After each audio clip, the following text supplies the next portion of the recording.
Hi viewers, welcome to my channel Powerofwomen. This is Sujitha. ముందుగా viewers అందరికీ శ్రీ రామ నవమి శుభాకాంక్షలు.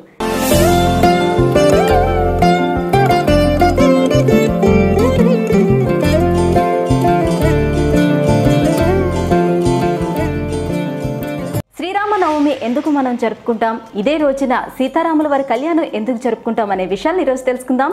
అంతకన్నా ముందు ఇప్పటి వరకు సబ్స్క్రైబ్ చేసుకుని వారందరూ కూడా త్వరగా సబ్స్క్రైబ్ చేసుకోండి. ఇలాంటి ఎన్నో మంచి వీడియోస్ని మిస్ కాకండి. శ్రీరాముడు వసంత ఋతువు చైత్రశుద్ధ నవమి రోజు పునర్వసు నక్షత్రం కర్కాటక లగ్నంలో అభిజిత్ లగ్నం అంటే సరిగ్గా మధ్యాహ్నం 12 గంటల సమయంలో త్రేతాయుగంలో శ్రీ మహావిష్ణువు మానవుడిగా అంటే శ్రీరాముడిగా అవతరించాడు. తరువాత సీతారాముల వారి కళ్యాణం చైత్రశుద్ధ నవమి రోజునే జరిగి తరువాత వనవాసానికి వెళ్ళి 14 సంవత్సరాలు వనవాసం చేసి రావణాసుని సంహరించి తిరిగి అయోధ్యకు చేరుకుంది చైత్రశుద్ధ నవమి రోజు. ఆ తరువాత దశమి రోజున శ్రీరాముడు పట్టాభిషిక్తుడవుతాడు. అందుకే సీతారాముల వారి కళ్యాణం కూడా ఇదే రోజున జరుగుతుంది.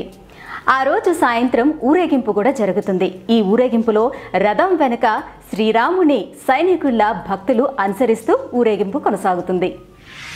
ఓ రోజు పార్వతీదేవి కైలాసంలో పరమేశ్వరుని ఈ విధంగా అడిగిందంట, స్వామి విష్ణు సహస్రనామానికి సూక్ష్మమైన మార్గం చెప్పమని.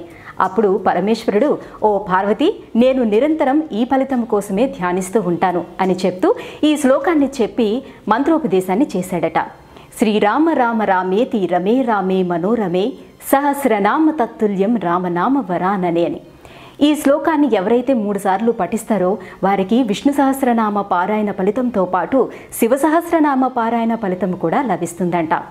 రామ అంటే రమించడం అని అర్థం. అందుకే మన హృదయాల్లో నిరంతరం ఆ రామనామ స్మరణాన్ని పఠిస్తూ ఉండాలి. రామనామాన్ని పఠించని జిహ్వే కాదంటారు.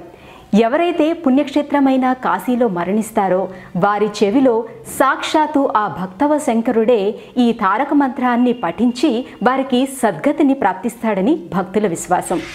రామ అనే పేరులో రా అనే అక్షరం పలకగానే మన నోరు తెరుచుకొని మనలో ఉన్న పాపాలన్నీ బయటకు వచ్చి రామనామ అగ్ని జ్వాలల్లో దహించుకుపోతాయట. మా అనే అక్షరం పలకగానే మళ్ళీ మన నోరు మూసుకొని బయట ఉన్న ఈ పాపాలన్నీ మన శరీరంలోనికి ప్రవేశించకుండా ఉంటాయట. శ్రీరాముడిని పూజించిన తర్వాత కొత్త కుండలో మిరియాలు, యాలకులు, బెల్లం, వడపప్పుతో పానకాన్ని తయారు చేస్తారు.